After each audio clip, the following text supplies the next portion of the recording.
20 ஆண்டுகளாக பிரிந்திருந்த உத்தவ் தாக்கரேவும் ராஜ் தாக்கரேவும் ஹிந்தி எதிர்ப்பு என்ற புள்ளியில் இணைந்துள்ளனர். ஹிந்தி எதிர்ப்பு வெற்றி பேரணியில் பங்கேற்ற இருவரும் இனி எப்போதும் இணைந்தே பயணிக்கப் போவதாக கூட்டாக அறிவித்துள்ளனர். மராட்டியத்தில் ஆளும் பாஜக மும்மொழி கொள்கையை நடைமுறைப்படுத்தவும் ஹிந்தியை கட்டாயமாக்கவும் தொடர் முயற்சிகளை மேற்கொண்டு வருகிறது. அறிவிப்பு வெளியான உடனேயே எதிர்ப்பு எழுந்த நிலையில் முடிவை கைவிடுவதாக மாநில அரசு அறிவித்தது. ஆனால் அடுத்த சில மாதங்களிலேயே தொடக்கப் பள்ளிகளில் 3வது மொழியாக ஹிந்தியை கட்டாயமாக்கும் முடிவை மராட்டிய அரசு அறிவித்தது. இந்த அறிவிப்புக்கு உத்தவ் தாக்கரேவின் சிவசேனா, ராஜ் தாக்கரேவின் மராட்டிய நவநிர்மாண் சேனா, சரத்பவாரின் தேசியவாத காங்கிரஸ் உள்ளிட்ட எதிர்க்கட்சிகள் கடும் கண்டனம் தெரிவித்தன.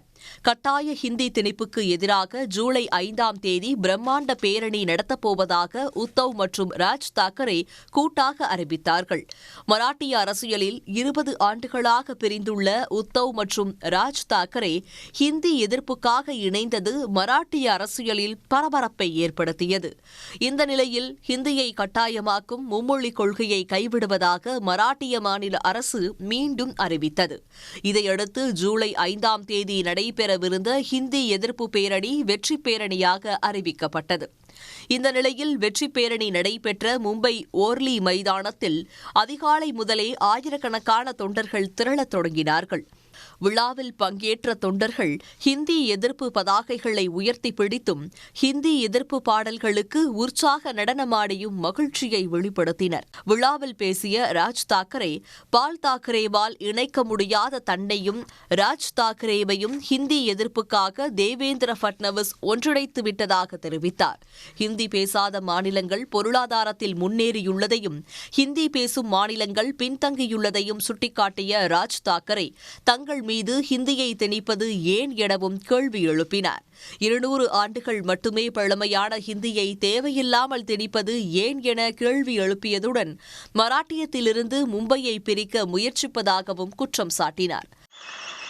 आज जवळपास 20 वर्षानंतर मी आणि उद्धव आम्ही एका व्यासपीठावरती आज येतो आहोत.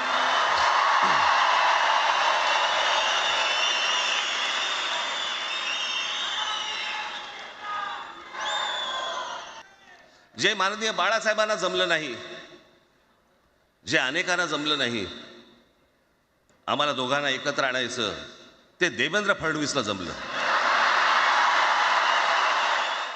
விழாவில் பேசிய உத்தவ் தாக்கரே, பால் தாக்கரே இல்லை என்றால் மராட்டியத்தில் பாஜகவை யாருக்குமே தெரிந்திருக்காது என்றார். தானும் ராஜ் தாக்கரேவும் இனிவரும் காலங்களில் தொடர்ந்து பயணிக்கப் போவதாகவும் தெரிவித்தார். வெற்றி பேரணியில் சரத்பவாரின் தேசியவாத காங்கிரஸ் MP சுப்ரியா சுலே உள்ளிட்ட கூட்டணி கட்சி நிர்வாகிகளும் கலந்து கொண்டனர். உடனுக்குடன் செய்திகளை தெரிந்து கொள்ள சன் நியூஸ் பெல் ஐகானை கிளிக் பண்ணுங்க.